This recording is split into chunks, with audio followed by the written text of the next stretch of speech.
¿Qué más había? Buenas noches. Dom Pablo Escobar.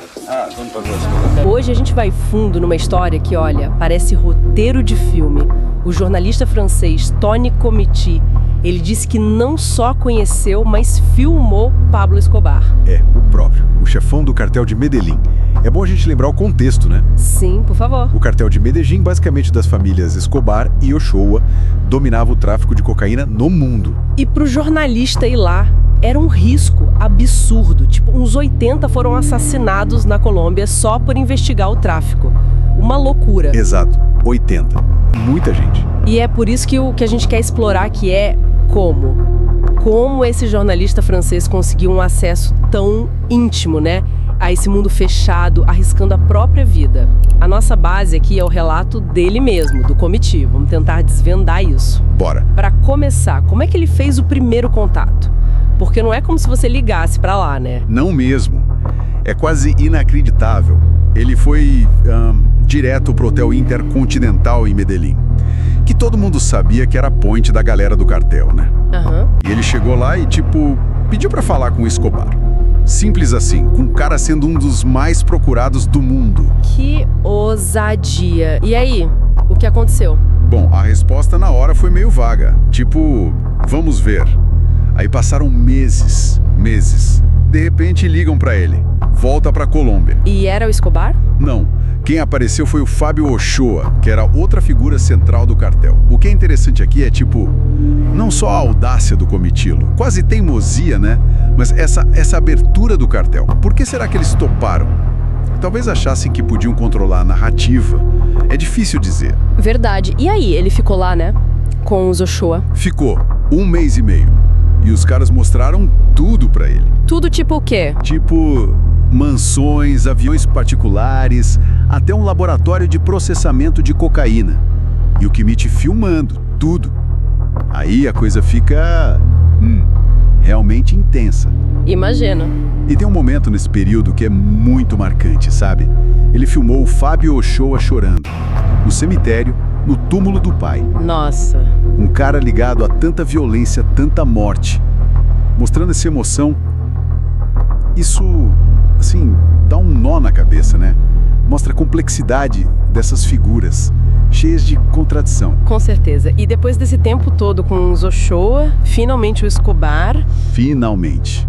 Veio o aviso. Entrevista com Dom Pablo. Aí levaram o Comiti vendado para uma fazenda. Vendado? Uau. Sim. E a ordem era clara. Nada de filmar. Mas ele ligou a câmera escondida. Não acredito, que risco. Total. Imagina a cena que ele descreve. Uns 50 sicários, sabe, os matadores do cartel, jovens armados até os dentes, e o Escobar vindo lá do fundo da piscina se aproximando dele. Que imagem. E a entrevista? O Escobar tomou conta, né? Ditou o ritmo, as perguntas, tudo. Mas o momento de tensão máxima foi quando a fita da câmera acabou. E aí? O Comiti ouviu um clique metálico, bem atrás dele. Alguém engatilhando uma arma. Meu Deus. Ele diz que gelou.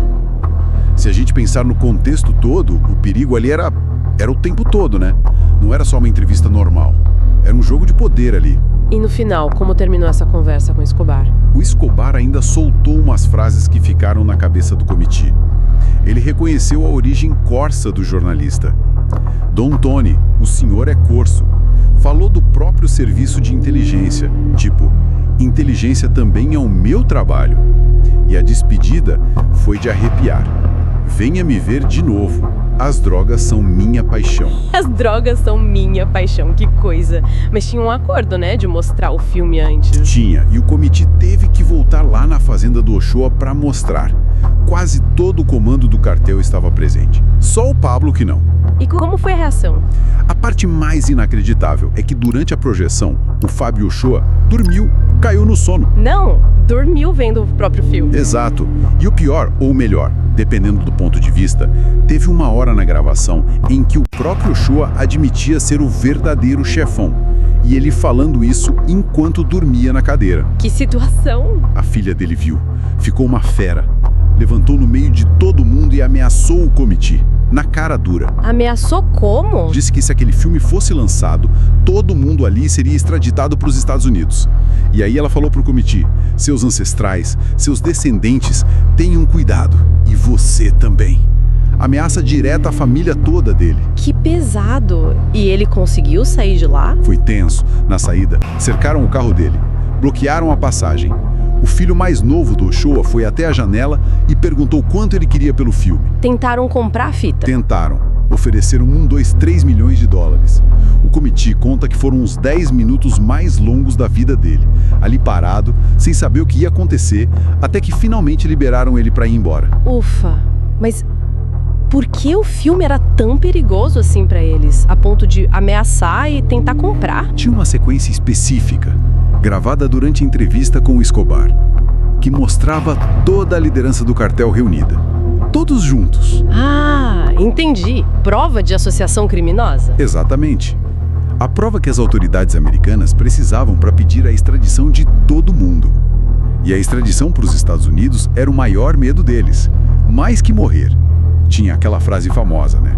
Preferimos um túmulo na Colômbia a uma cela nos Estados Unidos. Faz sentido. E por isso o filme não foi ao ar imediatamente? Por isso, o risco era altíssimo.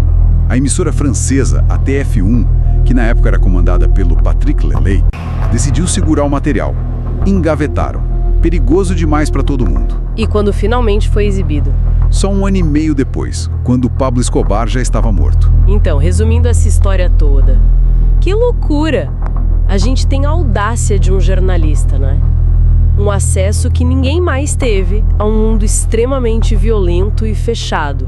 Momentos de, humanidade inesperada, como o choro do Ochoa, ameaças de morte bem reais e, no final, um registro histórico, único, que era tão explosivo que precisou ficar escondido. É um relato impressionante mesmo. Ele não só destaca o risco gigantesco do jornalismo investigativo em zonas de conflito ou crime organizado, mas também oferece um vislumbre muito raro da psicologia, da dinâmica interna de uma das maiores organizações criminosas da história. Mostra também essa relação complexa, né? Entre os criminosos, que às vezes parecem buscar algum tipo de reconhecimento ou de controlar a própria imagem, e a mídia, que está ali no meio tentando contar a história. Exatamente. Essa tensão entre querer ser visto e o perigo de ser exposto é muito particular desse universo. Fica aquela reflexão, né? Até onde vale a pena ir pela grande reportagem? Qual o limite quando a sua vida está em jogo? E como esses registros, mesmo controversos, feitos sob uma pressão imensa, acabam moldando a nossa percepção sobre figuras como Escobar e o mundo que ele criou, né? É algo para se pensar.